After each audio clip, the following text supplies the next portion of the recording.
Loss is never easy.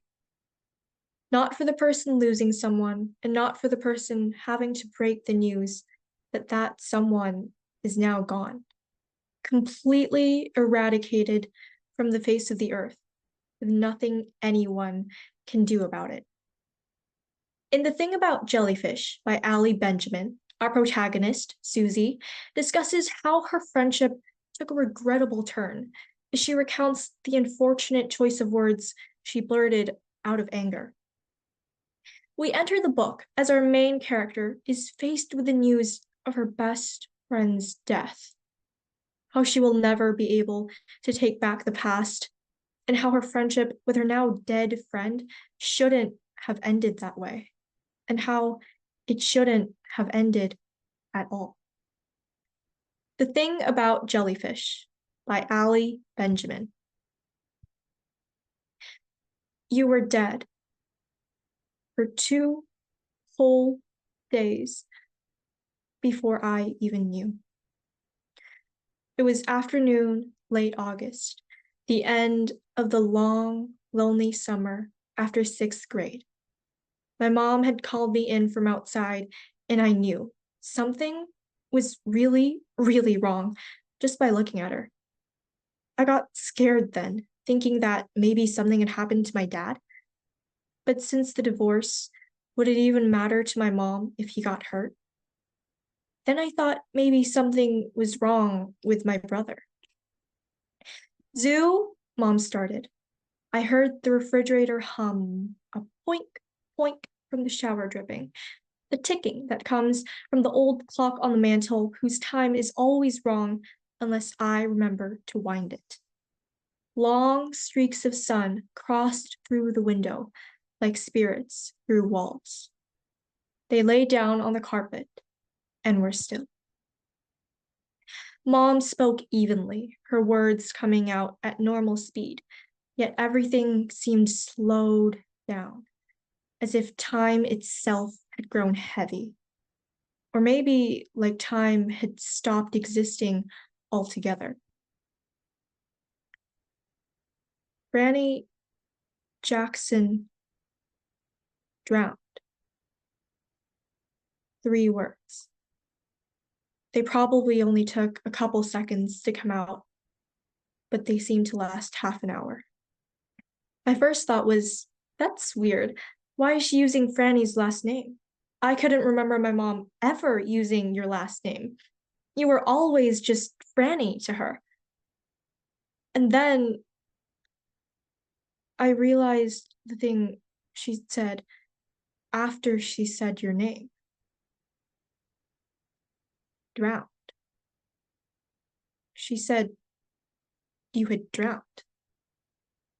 She was on vacation, Mom continued.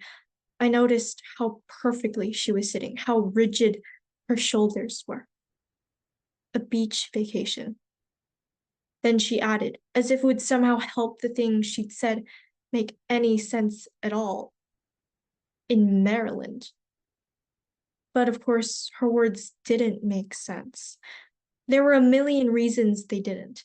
They didn't make sense because it hadn't been that long since I'd seen you, and you were as alive as anyone then.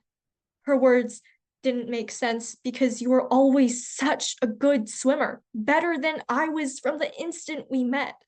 They didn't make sense because the way things ended between us was not the way they were supposed to end.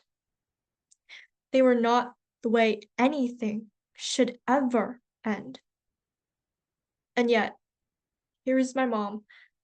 She was right in front of me. And she was saying these words.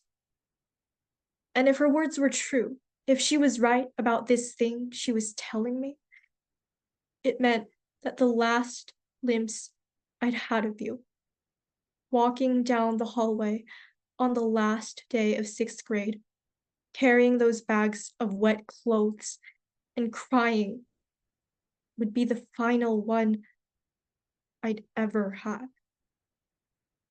I stared at my mom.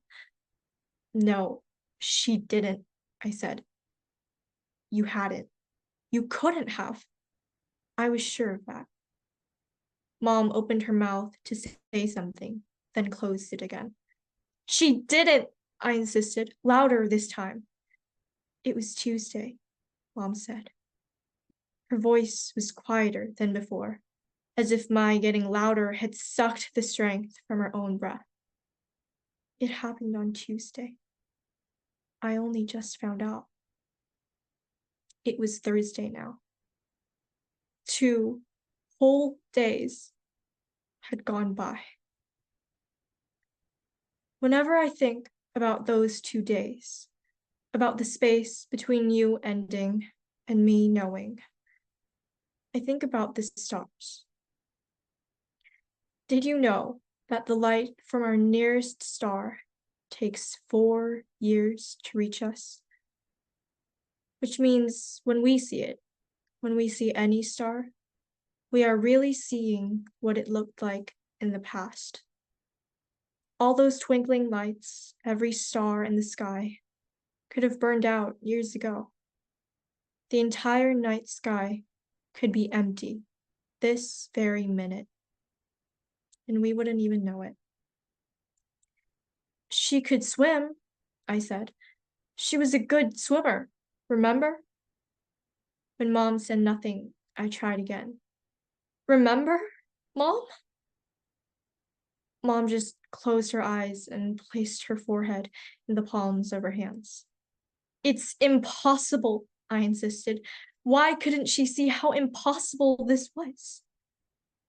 When Mom looked up, she spoke slowly, like she was trying really hard to make sure I heard every single word. Even good swimmers can drown, Sue. But it doesn't make sense. How could she? Not everything makes sense, Sue. Sometimes things just happen. She shook her head and took a deep breath. This probably doesn't even seem real. It doesn't seem real to me either. And she closed her eyes for a few long seconds. When she opened them again, her face was twisted up in a terrible way. Tears began spilling down her cheeks. I'm sorry, she said. I'm just so sorry. I turned away from her, those nonsense words still tumbling in my head. You drowned. Swimming in Maryland 2 days ago. Thank you.